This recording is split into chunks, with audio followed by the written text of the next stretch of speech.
네, 국민권익위에 질의하겠습니다. 아직도 공익신고자들의 고통은 계속되고 있습니다. 공익신고자 보호기관인 권익위가 공익신고자 탄압에 앞장서는 터무니없는 그런 사례에 대해서 지적을 하겠습니다. 유일인 방심위원장이 자신의 가족과 지인들에게 뉴스타파 기사 김만배 신형님 녹취록을 인용한 보도를 방심위에서 심의해달라 그런 민원을 넣도록 사주했다는 의혹이 권익위에 신고가 됐죠. 그리고 방심위는 이 해당 민원을 근거로 뉴스타파 보도를 인용한 방송사를 긴급심의에 올려서 지난 11월 KBS, MBC, JTBC 등의 과징금 부과 결정을 했습니다. 그래서 이게 셀프 민원 사주라는 그런 이제 의혹으로 많이 보도가 됐는데요. 이 내용이 권익위에서 신고를 심의를 해서 당시 정성윤 부위원장이 유일인 방심위원장에 대해서는 판단을 하지 않고 방심위에 다시 송부를 했고, 그리고 방심위 직원들이 이 민원인 정보를 누설한 것은 범죄 혐의가 있다. 그래서 서울경찰청에 이첩을 했습니다. 이게 지금 사건 개요인데요. 여기에 여러 가지 위법 사안이 있습니다. 그걸 좀 지적을 하려고 합니다. 첫 번째, 방심위 위원장을 신고를 했더니 그 사건을 권익위에서 이해충돌 소지에 대해서 판단을 하지 않고 바로 방심위로 다시 송부를 해서 유일임이 셀프 면죄부를 발부하도록 그렇게 조치를 했습니다. 이 사안은 명백한 위법입니다. 사실상 감독기관에 보내야 되는데 감독기관이 분명하지 않다.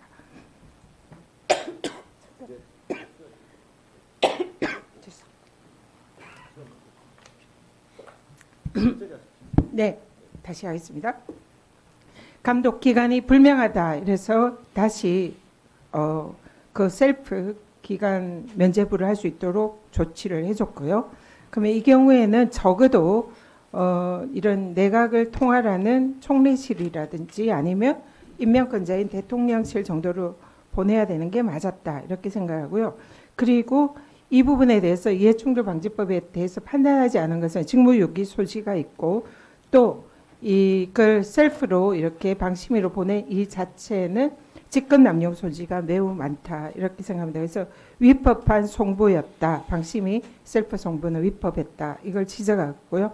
두 번째로 더 심각한 것은 공익신고자들을 경찰에 이첩을 한 겁니다. 여기는 범죄 혐의가 있다고 본 거죠. 그런데 공익신고자들 이첩한 혐의는 방심위원장의 가족들이라는 개인정보를 탐지했다. 그 개인정보법 보호 위반인 것 같은데요.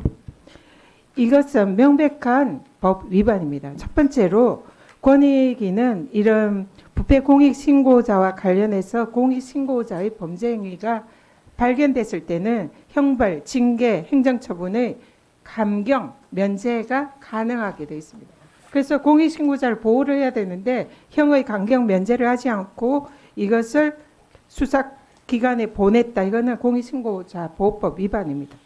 또 하나 공익신고자 보호법에 신고 내용에 직무상 비밀이 포함되어도 다른 법령이나 취업규칙 등에 따른 직무상 비밀 준수 의무가 있다 하더라도 이것을 위반하지 않는 것으로 간주한다 되어 있습니다. 간주 규정입니다. 따라서 이 방심위 직원들이 설령 비밀, 개인정보를 탐지를 했다 하더라도 이것은 직무상 비밀 준수 의무 위반을 하지 않은 것이기 때문에 이걸로 경찰에 이첩한 것은 명백한 신고자 보호법 위반입니다.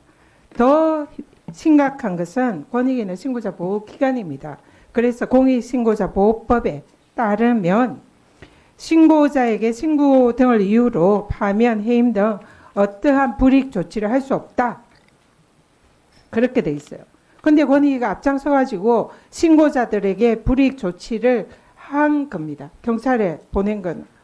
이것은 이 법 위반은 최대 3년 이하의 징역, 3천만 원 이하 벌금형에 처하는 매우 심각한 범죄입니다. 그래서 권익위가 공익신고자들을 보호하기는커녕 개인정보 탐지했다는 이유로 이거 사실 비밀준수 의무 면제 위반 이것에 대한 감경 규정 그리고 위반하지 않는 것으로 간주하는 법 규정이 있음에도 불구하고 그 주무 기관이 불이익 조치에 해당하는 이런 형사 조치를 한 것은 명백한 법 위반입니다.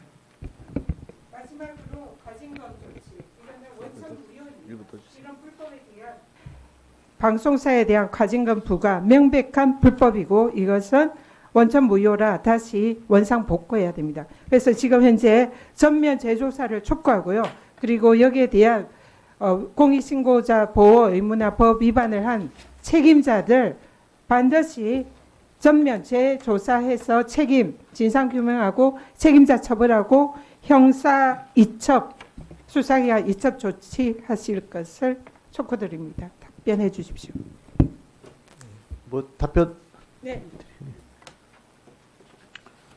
의원님께서 잘 아시다시피 권익위원회는 합의제 행정기관으로서 전원위원회의 결의를 다 거쳐서 이제 진행이 되는 사안이고요.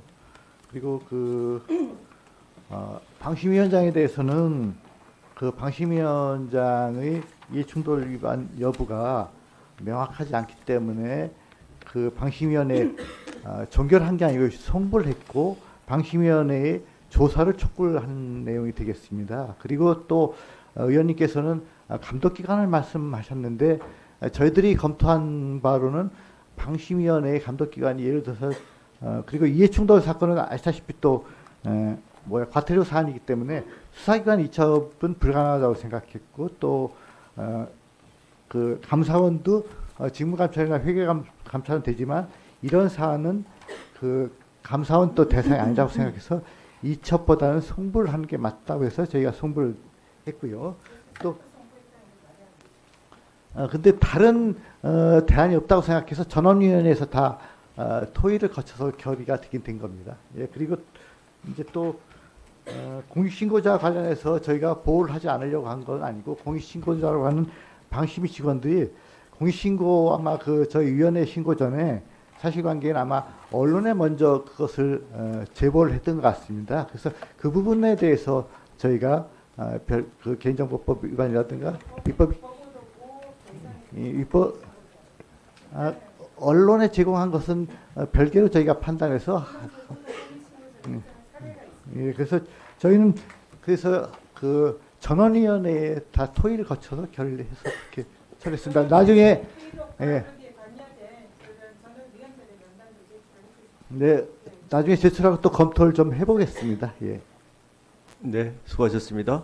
다음에는 존경하는 김현정 위원님 질의해 주시기 바랍니다.